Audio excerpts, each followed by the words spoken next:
Hey, this is Zach Log the Great, and I have two special guests with me here tonight. I am joined by Codex, aka Overgrown Hobbit,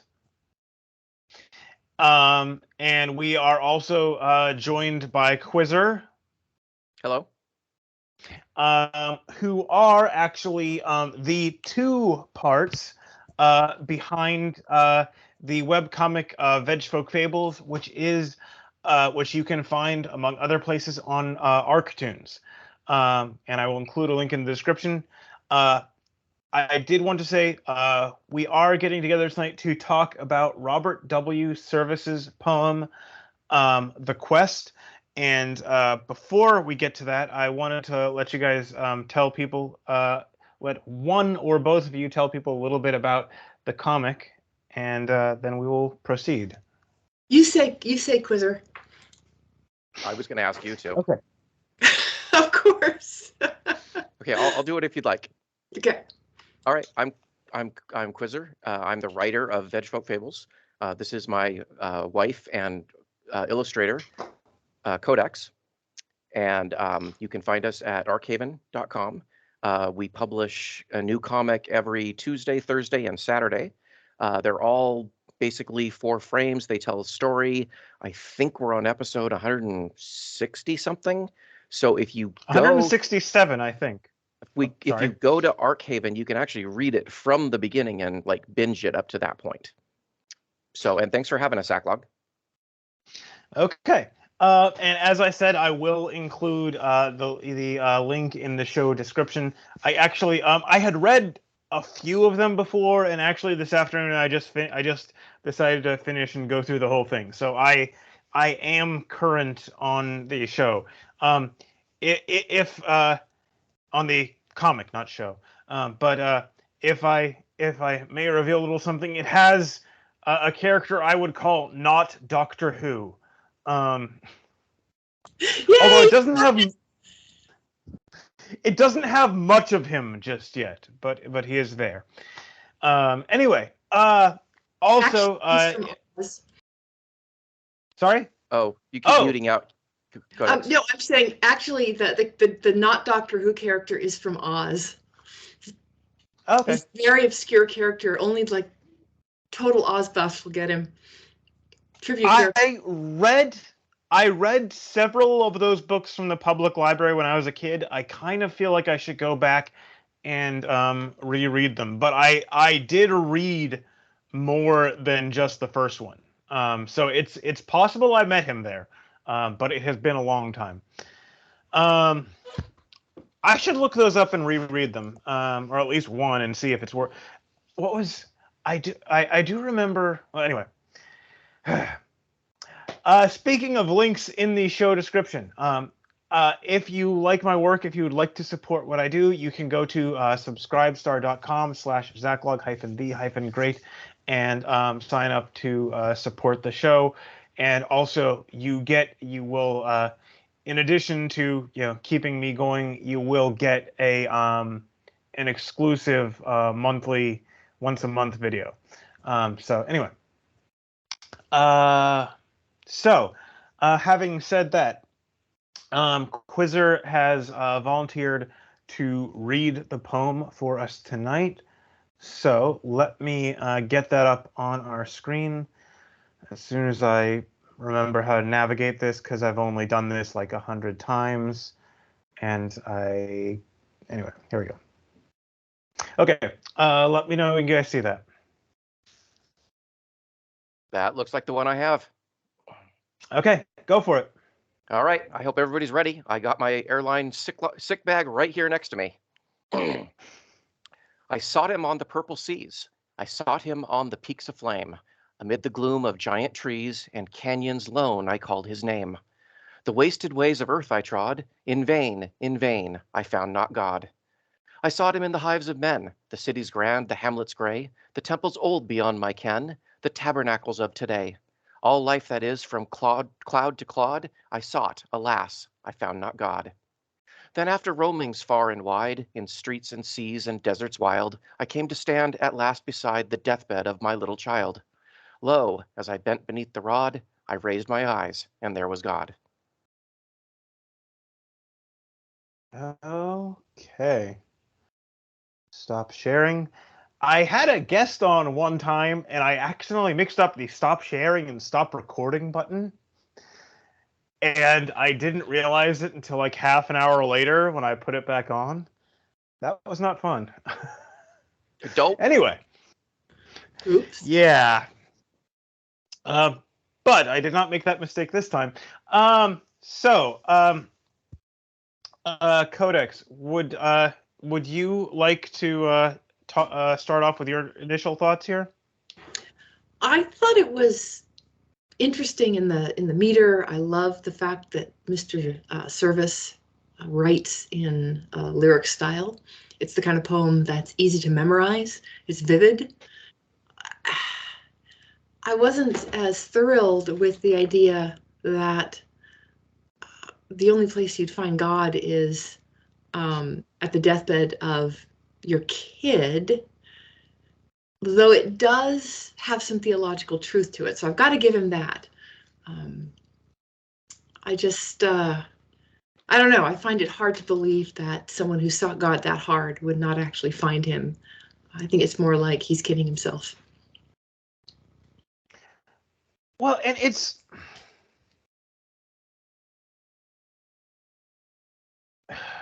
it's also the thing, like, if if you're seeking God is like, going to all these distant places, and I kind of think he's criticizing that idea himself.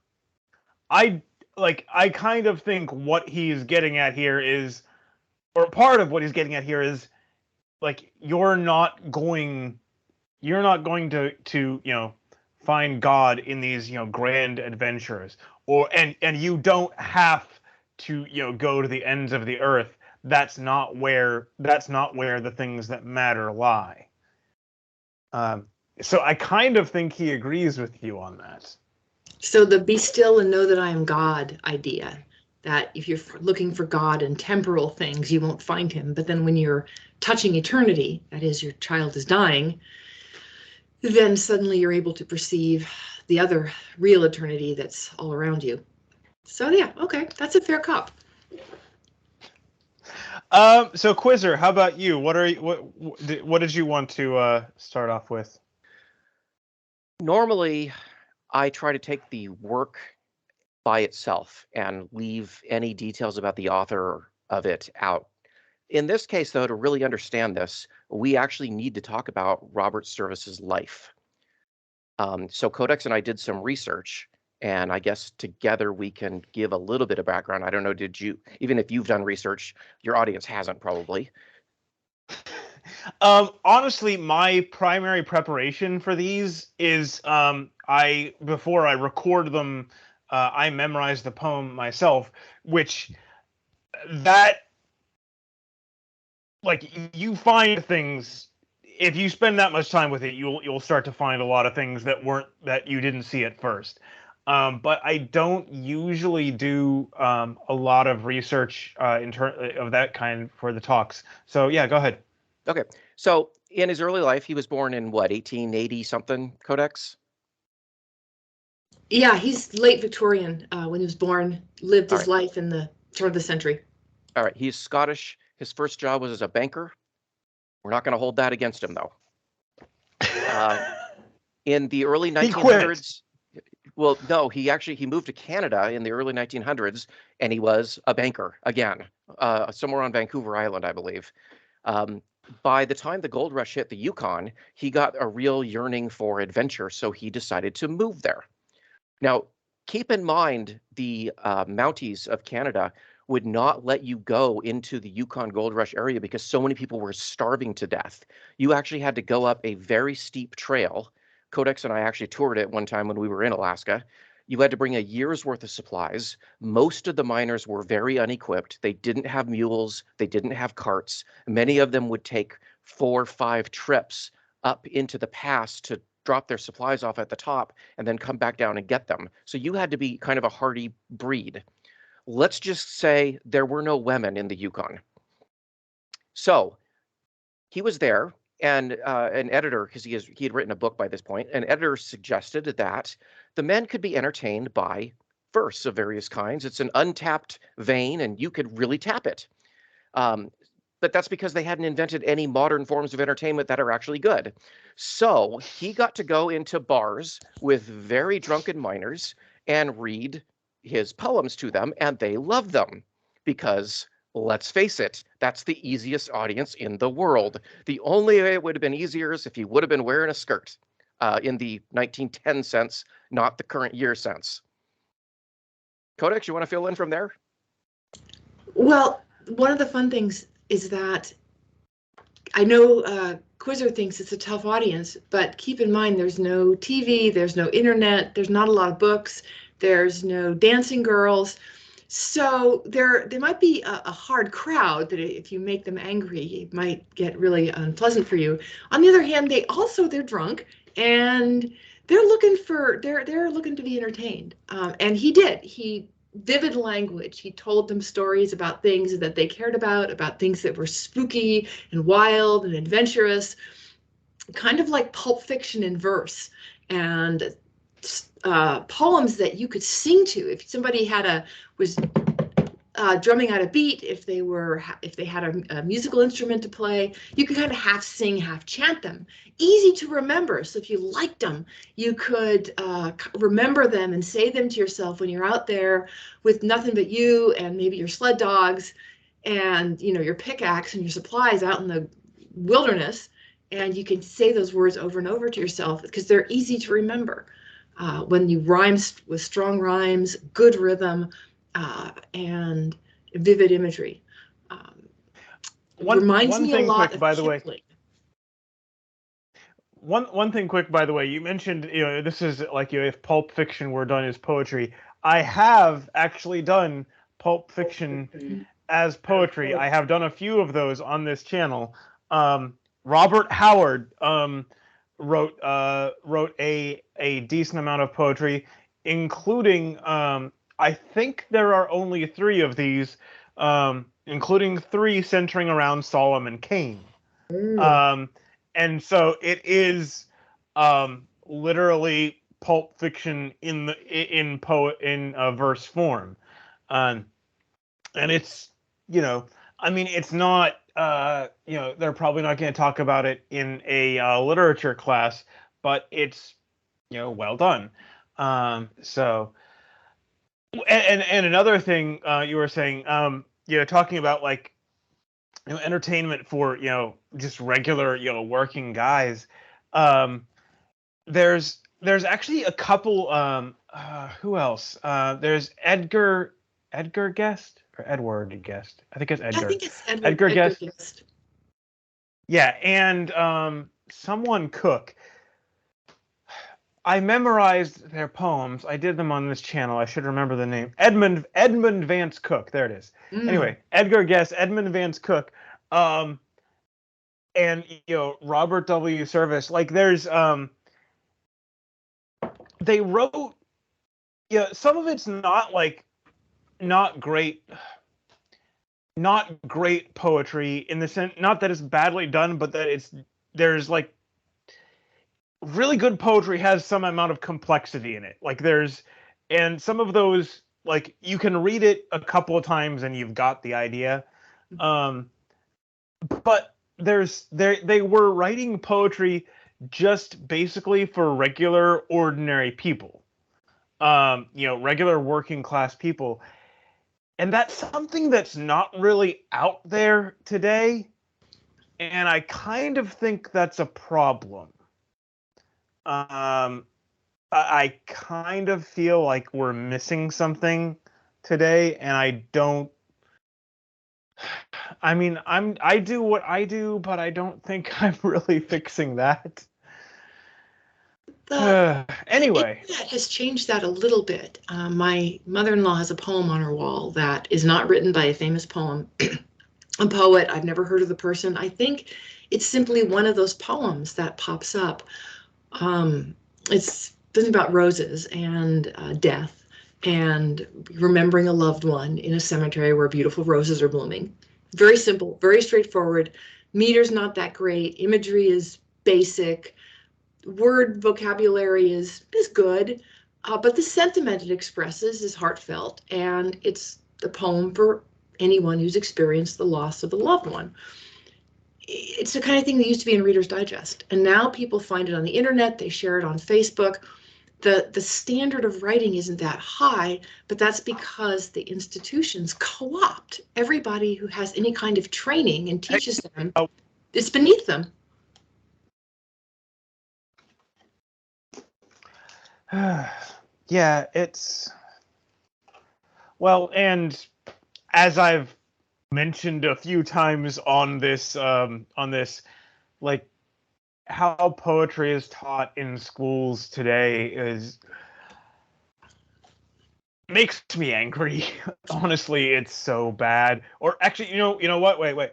How poetry is taught in schools when I was in school, which is longer ago than you might think, and it was bad then, and I bet my life it's a much worse now. Oh yeah.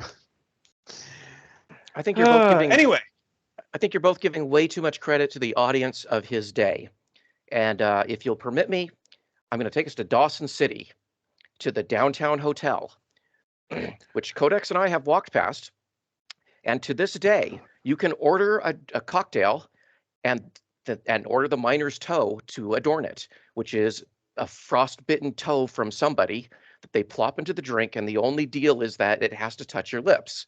But if you swallow it, there's a $2,500 fine. I'm assuming that's Canadian.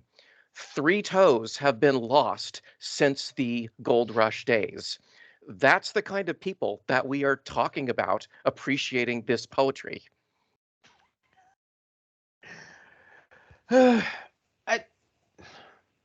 But we need those people. Yes, we do. Like I'm not one of them, but if we didn't have them, I wouldn't have electricity, and I wouldn't have a car. And if I did have a car, I wouldn't have the gas that's running the car. Well, one of those people probably lost their toe doing that. So, especially if they were working near Dawson City. So, yeah. So, if we advance forward a little bit, because this does have direct meaning on the poem. When did he? Okay. Robert Service was extremely wealthy. By the time he got done with his Yukon years, he had what, $90 million, Codex? Yeah, the thing you have to realize is he wasn't just popular with the miners. When he got published in the lower 40 states, in Europe, it exploded. They loved him, just like they loved Tarzan, just like they loved the Princess of Mars, just like people loved Little Nemo. And the 1920s and 30s were just this explosion of wonderful pulp storytelling, adventure, Jack London, Kipling. And the cognoscendi hated him, but he didn't care because he was a billionaire. So there's something about writing for the kind of people who are living hard and telling the kind of story that they can appreciate, that everyday people working in a job down on a farm or in a small bank or in an office who are just doing real work, they like it too. They like stories that are interesting and fun, poetry that rhymes, images that are strong, verses that stay in your mind, and it did. So he had saleability, and it's only those stupid people who are running around telling us that we're having fun wrong, and saying that if you don't hate it and it's not boring and confusing and full of gray glurge, then it's not real art, and therefore you can't have that kind of poetry. And those people I don't like. So in 1913, go ahead. In 1913, he finally quit his jobs. He moved to Paris. He got married. And like any really wealthy author would do, he played the part of a painter, where he never painted anything, but that's what he claimed that he did. And he would walk around town during the day in a really fancy suit with a monocle. Meanwhile, at night, he would dress up as a scoundrel and would go with his neighbor friend, or no, it was like the chief of police, and he would go and tour all of the lowbrow bars and houses of various reputes in order to relive those Klondike days. So when his twin daughters were born in 1917, I think, maybe 1916, one of them died of, do you remember what it was, Codex? Yeah, I do. Scarlet fever. Scarlet fever, in 1917. And then this poem was published in 1921. We don't know exactly when he wrote it, but those are all relevant pieces of information to give us insight into what was going through his mind when he did write The Quest. Yeah, he actually had lived that life that he describes about far and wide from all ends of the earth, visiting rare temples. He visited the Arab world. He visited the Eastern world. He traveled widely. He fought in World War I. He tried to fight in World War II, but they wouldn't let him, so he volunteered to drive an ambulance anyways. And he had to flee where he lived in Paris because he'd gotten famous for writing really scurrilous verse about Hitler. And so when they took Paris, they were looking specifically for him, but he was also a clever dude, so he booked long before the Nazis got there. So the poem, it really is autobiographical. Yeah, it's kind of funny because I mean, a good while ago, I think I would have assumed that kind of thing. And it's called, kind of I don't know what it is. When you read a novel in the first person, like it says, I did this, I did that, people don't think the author. They're like, oh, it's the character. For some reason, when we read a poem in the first person, a lot of people are quicker to assume the author, which I didn't do in this case, but apparently I should have. But yeah, it's so as I said, I did not do a ton of research on this one, and maybe I should start doing that a little more and that will make these more interesting. But it is interesting to see where this poem came from. For what it's worth, Zach, Mr. Lewis, C.S. Lewis agrees with you. He calls it the biographical heresy, and he says you shouldn't do it. And it's fair because Service also wrote poems from the point of view of the people he met.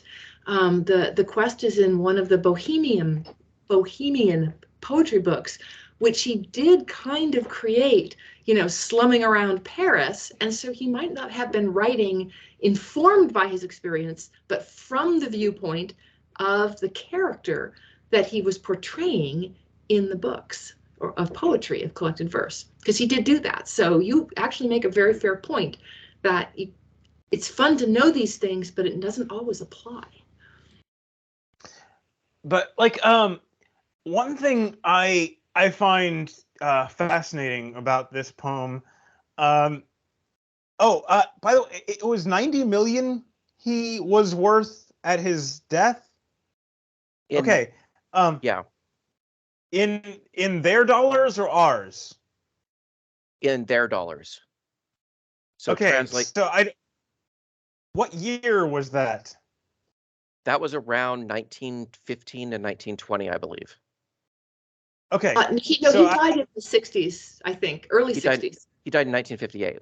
Oh, there you go. Okay, so at his death, 1958. Okay, so according to this website, which, however much trust you put in that is $900 million today. Yes. So, which, after another 2 years of President Biden will buy you a loaf of bread. If I had $900 million, I too would walk around town in a nice suit and a monocle. I would buy a monocle just for that. It would be a very expensive monocle, diamond for the lens. But one thing I really love about this poem is the ending. The ending is ambiguous, but there's ambiguity where it's like, what is he even saying? And it's not that. Like, he's very clearly saying something, but like there's definitely more than one way to read it, and I find that kind of fascinating because like in a moment like that, here, let me get that. There's the last couple of lines. I came at last to stand beside the deathbed of my little child. Lo, as I bent beneath the rod, I raised my eyes, and there was God. And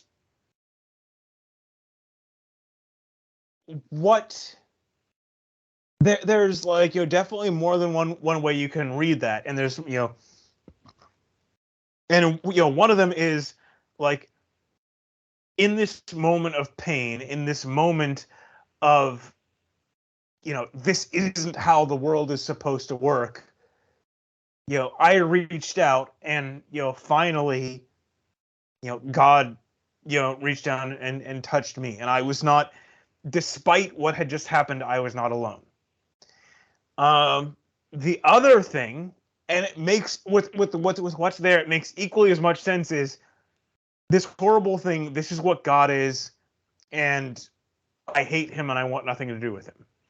Like you could get both of those there, and almost like both at the same time. But it's not like there's ones where like what's the Inception, like the movie Inception. Have you guys seen that?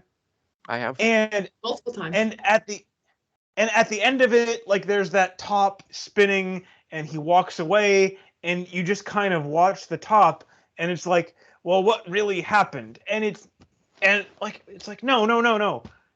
You're telling us the story. You tell us what happened, okay? The interpretation, I think, should be open, but what the story is, that's kind of what you're supposed to do. And he tells us the story, but then the way he does it, there's just this huge room for interpretation, and I find that fascinating. I hadn't even noticed that.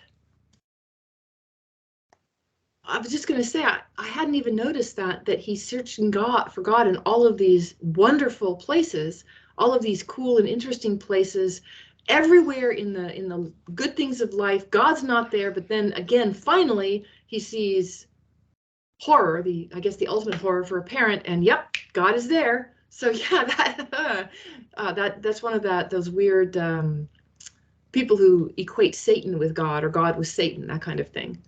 God is an evil force. So yeah, I hadn't even considered that as an interpretation, but it fits. Well, and actually, I also have. It reminds me, I couldn't find it in here, but I read this a while ago. It's kind of weird. I don't know what it says about me, but like very like C.S. Lewis, when I read one of his books, and like it's very intellectual, very logical, almost in some ways very abstract, and it gets like he grabs it like he can nearly get me crying a lot of times, not just with the stories, but with like like I said, apparently dry abstract theology kind of thing. But one thing, I couldn't find it right now. I should have looked it up earlier. But one thing he says in there is, God. God whispers to us in our pleasures. God speaks to us in our duties. But God shouts at us in our pain. Pain is, God's way of, getting the attention of a world almost gone deaf. And like it's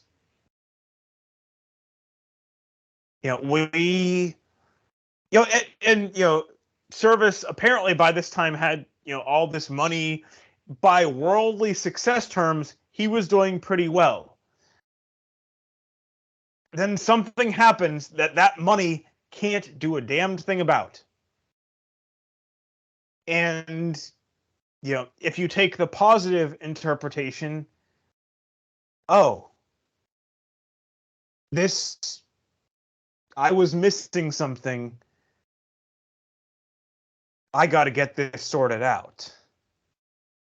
And, you know, I'm a Christian. I think all of us have gone pretty badly off track, myself included. And, you know, sometimes, you know, in various ways, God has to, you know, smack us across the back of the head to get our attention. Which wish it weren't that way, but probably he doesn't. He wishes it weren't that way. See, I interpret the first and second verses completely different then. I sought him on the purple seas. I sought him on the peaks of flame. Are you looking for God on those things, or are you looking at those things? Amid the gloom of giant trees and canyons lone, I called his name. The wasted ways of earth I trod. In other words, the purple seas, the peaks of flame, the giant trees, the canyons, those are all wasted ways of earth. He doesn't call them glorious or anything else. And then he says, in vain, I found not God. The in vain harkens back to Proverbs or Ecclesiastes, where the teacher says, all is dust, all is nothing, etc., etc. Then he goes in and he sought him in the hives of men. That's not a positive place to be looking. The city's grand, the hamlet's gray. Go ahead. Oh, I was just gonna say hives of men is not a I mean, it's not smack you over it's not smack you over the head with it, but it is subtly an ugly term. Yes. The temple's old beneath my ken, the tabernacles of today. In other words, he finally starts looking in, you know, religious places. He might have tried going to a church, for example.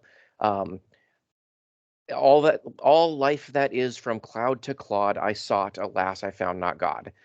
To me, these are like, I guess these are sort of a lot of people's attempts to find God when they're really not sure they want to. So they get lost in all of the wonders of the world, and so naturally they don't find God. And then finally, in the final verse, he finally runs into death. In this case, it's the death of his child, but for many, many people, it's the death of a loved one, a pet, anything. And all of a sudden, they start to ask the bigger questions, which I interpret. He says, "Lo, as I bent beneath the rod," hearkening back to David and Bathsheba, and the fact that God killed his firstborn son as the rod. And then when he raised his eyes, there was God. He'd finally encountered him. Probably not the ideal circumstances, but he got there. That's the interpretation that when I read it through a couple times, I said, you know, if that's the meaning, it's okay. So I remember I said I thought there was theological soundness to it, but I also thought that it was a little suspect because I wasn't sure. There's just something that made me a little uneasy about it. And I'm thinking that's probably the Zachlog interpretation that he came up with and perceived that's really there about it could be like in the book of Job, which we just did in church today, where the first friends of Job didn't understand either the nature of God or the nature of pain or the nature of suffering. And so they got it wrong, and they got it badly wrong. So yeah, it felt like one of those interpretations, which is probably why when I read it through the first time, I was like, there's something about this that doesn't feel quite right, that I don't quite, I'm not down with that. But yeah, and like I said, it's not, neither of them, I don't think either of them is obviously the only thing.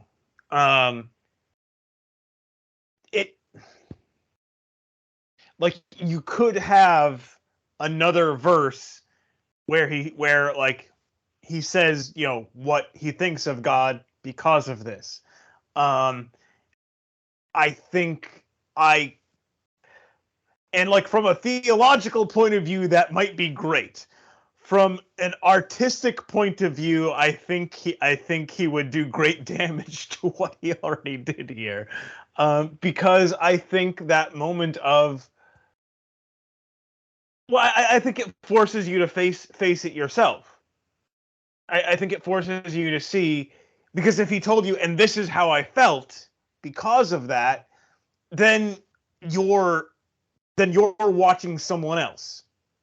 But if he stopped there, lo, as I bent beneath the rod, I raised my eyes, and there was God. And he stops there, and then you are confronting yourself. Where would I be? You know, if at that moment I confronted God, where would I be? And that's scary. And it also reminds me a little bit of what is it? Nearly They Stood by C.S. Lewis. A poem, not a book. Which is just absolutely like every time I read it or think about it much, it's absolutely terrifying to me. Because in that one he says to do the horrible thing and try and boil out a message instead of a poem. In that one he says, like, the people who made it, the people who were saved, they look back. Well, oh wait, no, it starts with Nearly They Stood. The people who are damned, they look back and they say, wow,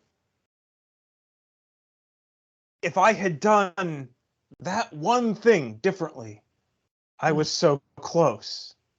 And the people who are saved and who make it look back and say, wow, if I had fallen at that point, my fall would have been irrecoverable. And, and then he says, and that's why I'm really scared that, that perhaps I have, entirely unwittingly crossed some boundary, and, there might be no way back for me. And I didn't even notice. And it's, and where would I, be, where, in the moment in the moment Service describes here, I raised my eyes and there was God. What would I say to God in that moment? And I've not been through quite this, but I've been through some bad things, and it's okay. Yeah, but there's always a way back. As long as you still have a pulse, there's a way back. I think that the nearly they stood who fall and nearly they fell who stand, if you look at it from a very simple perspective, if you've ever had that moment when you were driving a car or walking and you just missed death by seconds because, maybe you ran a red light and you just narrowly avoided getting plowed into, or maybe you started to merge into traffic and you merged and there was honking and you just slid into that slot between the two trucks, right? Or something that's like just you're that cold after fear, you're just cold all through your body because you now see in hindsight how that one split-second decision could have totaled it all. And then that's nearly they stood who fall. And then nearly they fell who stand. I think we can all look back at choices we've made and see, sometimes with great clarity, how this is the point where I'm in this mess because of that one split second where I could have done something and I didn't, or I did do something and I couldn't. And then if you expand that to a spiritual dimension, that is very interesting. It's almost like you can look back and say, from a philosophical point of view, if human beings aren't one and done, in other words, if your existence isn't just, it doesn't get snuffed out. When you're born, you come into existence for no apparent reason, and then you die and you're gone, and that's it. If it's not like that, if there's an eternal you, then at any point in eternity, you were always heading where you're going at any point, and you either always fell or you always stood, depending on where you are. So that's the cool thing in The Great Divorce, where C.S. Lewis says the people in heaven look back at hell when they took the bus and call it purgatory because they're in heaven now, and the ones who are in hell look back at purgatory and they see how they were always headed that way. And it's that intermingling of free will and divine grace have puzzled philosophers and poets for a long time. And, it's, kind of like this poem says, it's moments like that where you run up against who am I really? And, what's really inside of me. And it makes you take a hard look at yourself. And a lot of times you're not terribly excited about what you find there. That is true. That is true. Another interesting question that I have at the end of the poem, again, this doesn't really have anything to do with the poetry, so we have to bring it in, but it still is kind of interesting. He had twins. One of them lived, one of them died. So when he raised his eyes and there was God, did he say, thank you for the one that lived, or did he say, curse you for the one that died? Yeah. That gets to Zachlog. He leaves the story hanging it's like the Lady and the Tiger, right?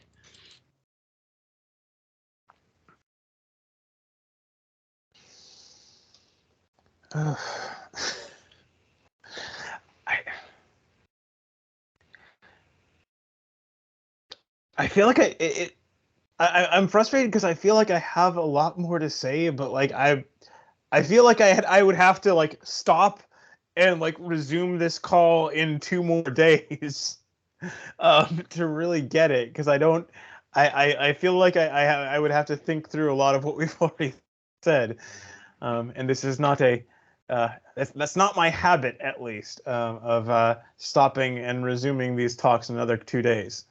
But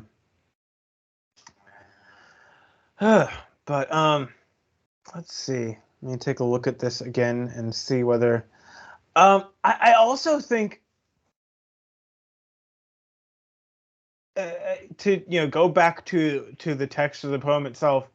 I do appreciate how in relatively few words he paints like vivid pictures very quickly. And it's also part of it also is that he's doing it in verse, and he's doing it in rhyme and meter. And contrary to a lot of people today who think, oh, that's cheap and silly, if you do it right, it can lend you a lot of power. To your words. And he says, I sought him on the purple seas, I sought him on the peaks of flame, amid the gloom of giant trees. And it's like he's, if you couldn't even, you really couldn't do this with just a visual medium. Like you couldn't that quickly, drag someone from here to here to here. Even showing them pictures, because with a picture outside of you, it takes time for the emotions to come through, or at least most pictures. There are some, but not a lot, and some of those you don't really want to dwell on. But he builds up this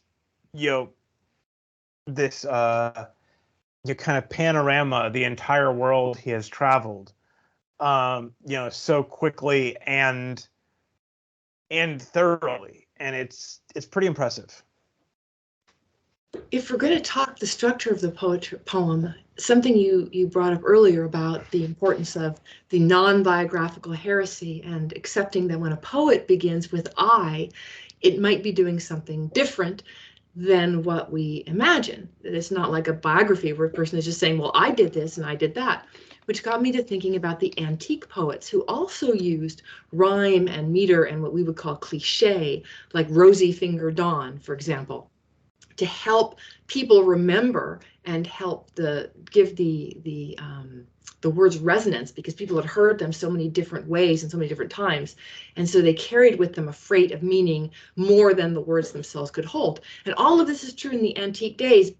However, they didn't write them down and they didn't read them quietly to themselves. In that part of time and place, the epic poems were told. So when the character telling the tale says, I sought him on the purple seas, I sought him on the peaks of flame, I did this, I did that, you, the audience, are expecting that the poet talking is describing what he really did. If he weren't, he would say Achilles, or he would say Beowulf, or he would describe, Hrothgar. He wouldn't say I. However, once we get into the modern period where people read quietly to themselves, and that changed in the Middle Ages and with the invention of the printing press and mass literacy. Now, when you read it, you're being invited by the poet to be the person, because you're reading it to yourself. You're talking to yourself. And so you're saying, I sought him on the purple seas. What if I sought him on the peaks of flame?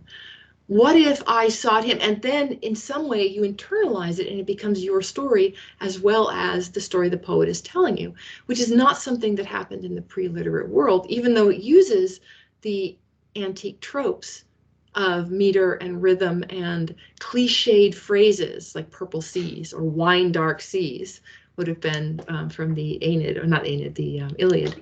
So yeah, I just suddenly realized that there's that distinction when we look at the old poems versus the new ones.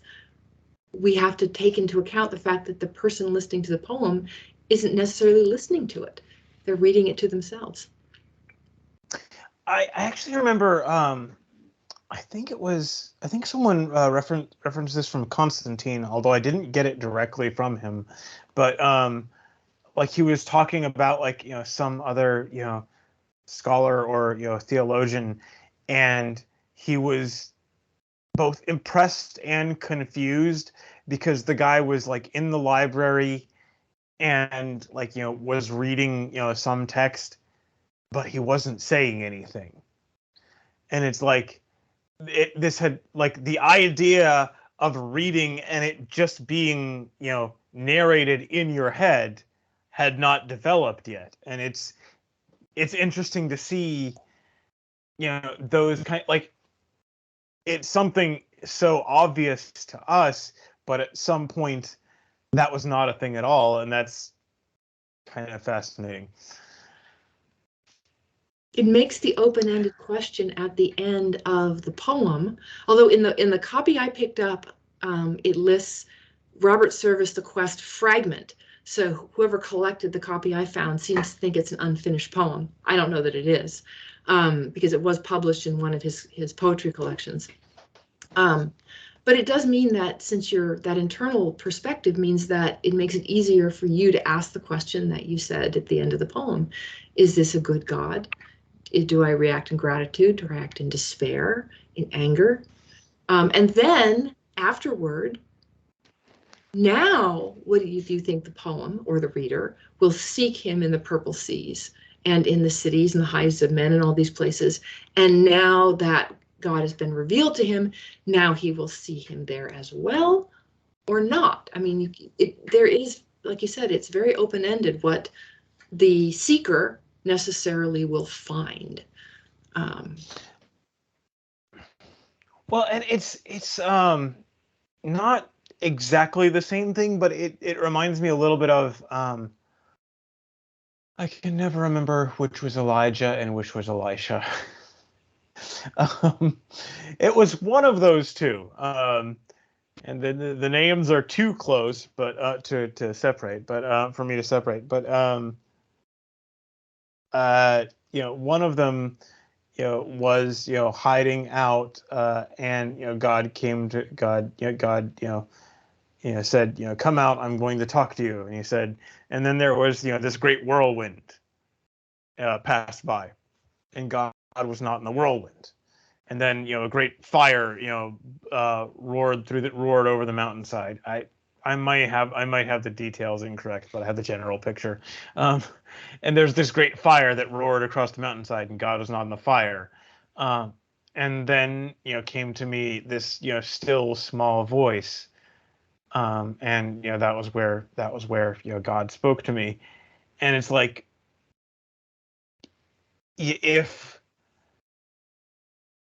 if you're trying these grand gestures, if you're trying to, if you're going to, traveling to Tibet to meet with the monks in search of God, you're probably doing it wrong.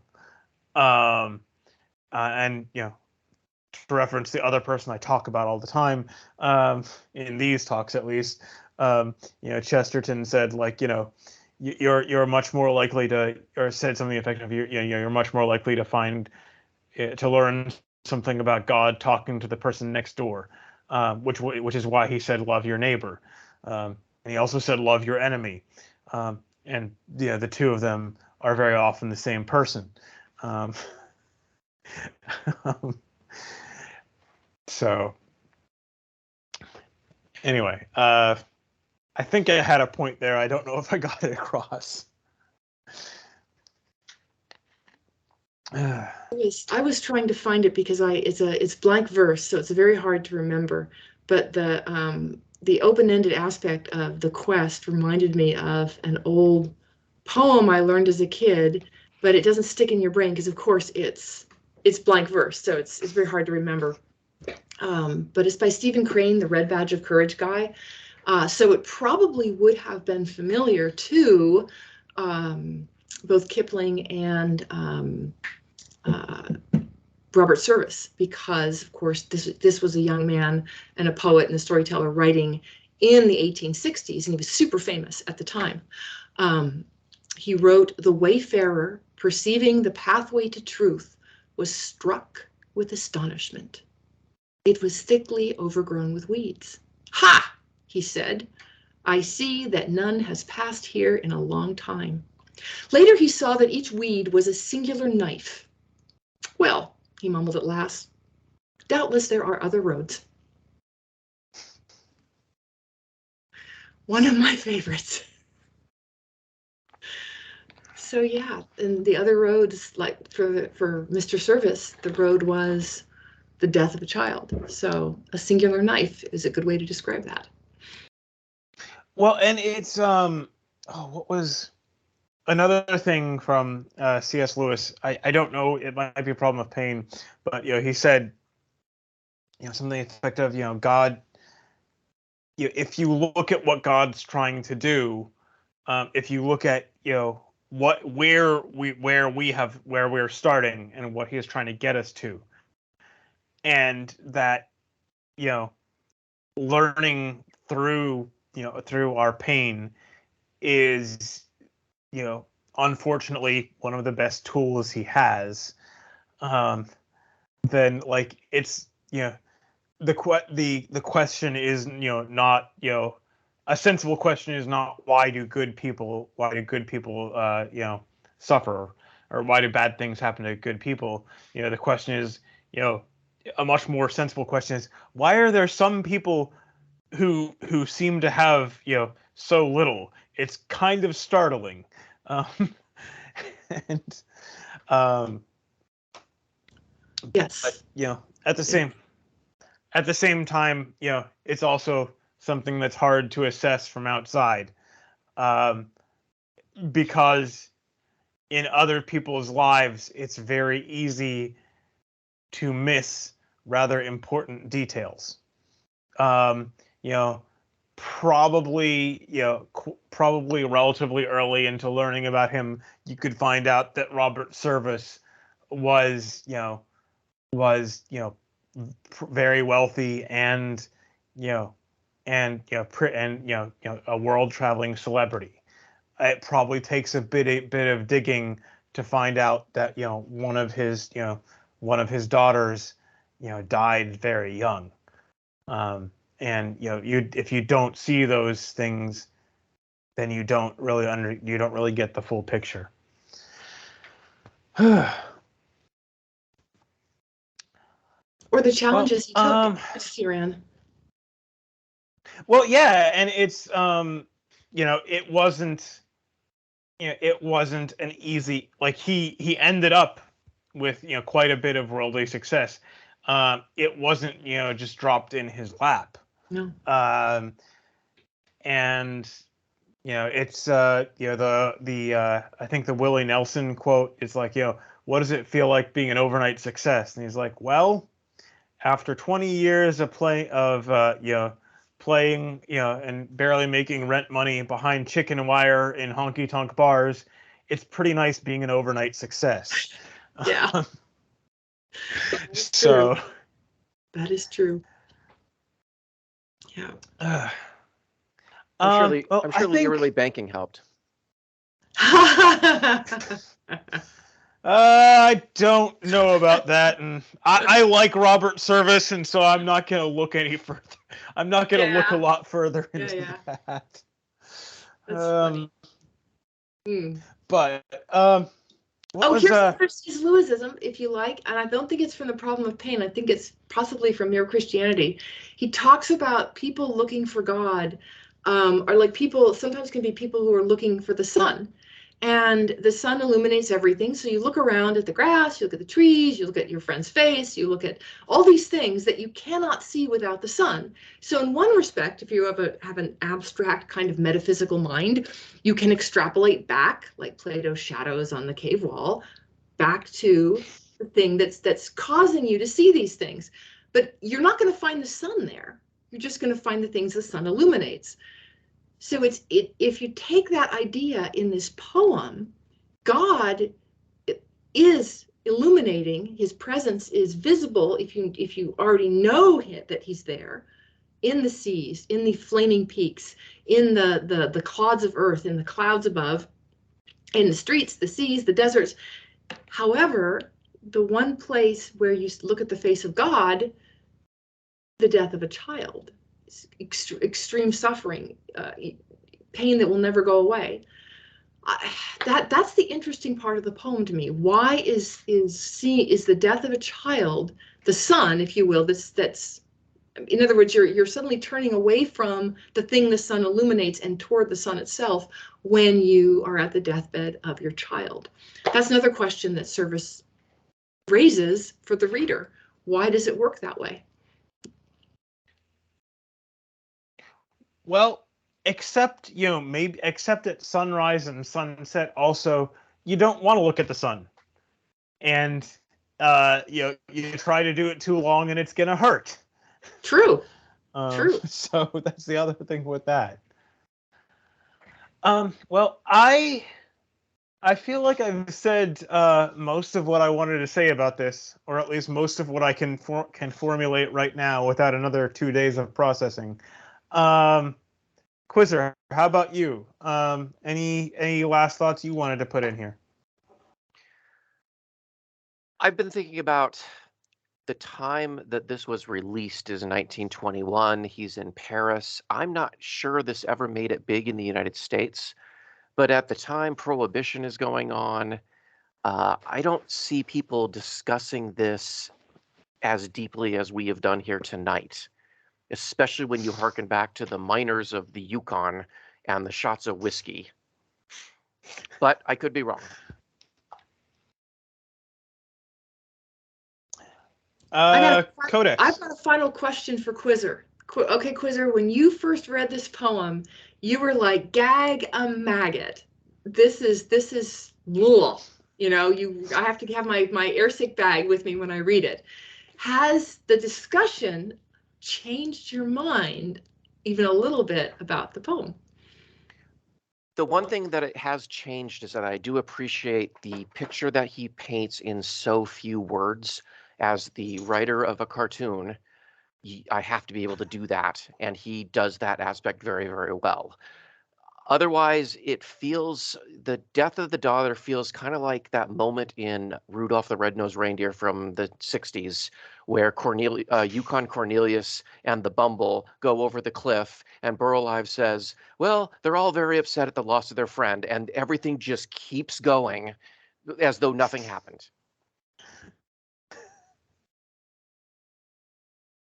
How is it like that? I'm not catching it. It's because I think that the way that he has built his case, and then all of a sudden he throws in the death of his child, is like this, oh, I see, now I've got you kind of moment. That's what it felt to me when I first read this the very first time. I have changed my mind, not here, but over thinking about it over the last week. Okay. All right. Well, thank you.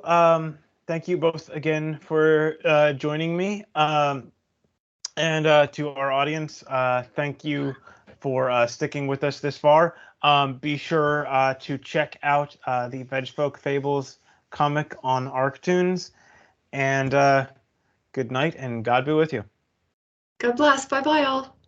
Good night.